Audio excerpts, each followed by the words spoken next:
ദേശീയപാതയുടെ ആദ്യ റീച്ച് തുറന്നു നൽകിയതിന് പിന്നാലെ കാസർഗോഡ് കുമ്പളയിൽ ടോൾ പ്ലാസ നിർമ്മിക്കാൻ ഒരുങ്ങിയ അധികൃതർ. കഴിഞ്ഞ ദിവസം ഉദ്യോഗസ്ഥർ ഇവിടെ എത്തി നിർമ്മാണ പ്രവർത്തനങ്ങൾ നടത്താൻ ശ്രമിക്കുന്നതിനിടെ നാട്ടുകാർ തടയുകയും ചെയ്തു. എന്നാൽ പെരിയ ശാലിങ്കാലിലെ ടോൾ പ്ലാസ പ്രവർത്തന സജ്ജമാവുന്നതുവരെയുള്ള താൽക്കാലിക സംവിധാനമാണ് ഇതെന്നാണ് അധികൃതരുടെ വാദം.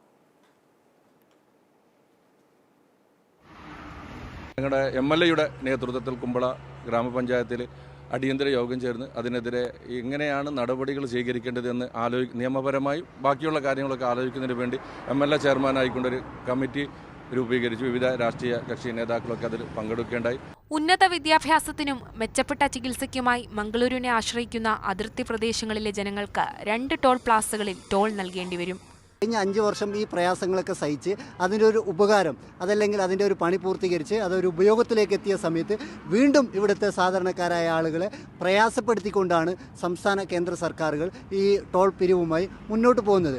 കക്ഷി രാഷ്ട്രീയ ഭേദമന്യേ വലിയ പ്രതിഷേധമാണ് എല്ലാ കോണുകളിൽ നിന്നും ഉയരുന്നത്.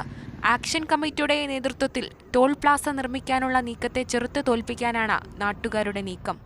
ഏത് രീതിയിലുള്ള പ്രക്ഷോഭ പരിപാടികളാണ് നടത്തേണ്ടത് എന്നുള്ളതിനെക്കുറിച്ചും വലിയൊരു ആലോചന നടക്കും. ഏതായാലും ഇതൊരു ജനകീയ മുന്നേറ്റമായി ഈ പ്ലാസ ഇവിടെ വരുന്ന ടോൾ പ്ലാസക്കെതിരെയുള്ള ഒരു വലിയ ജനകീയ മുന്നേറ്റം ഉണ്ടാകും എന്നുള്ളതിൽ യാതൊരു തർക്കവുമില്ല.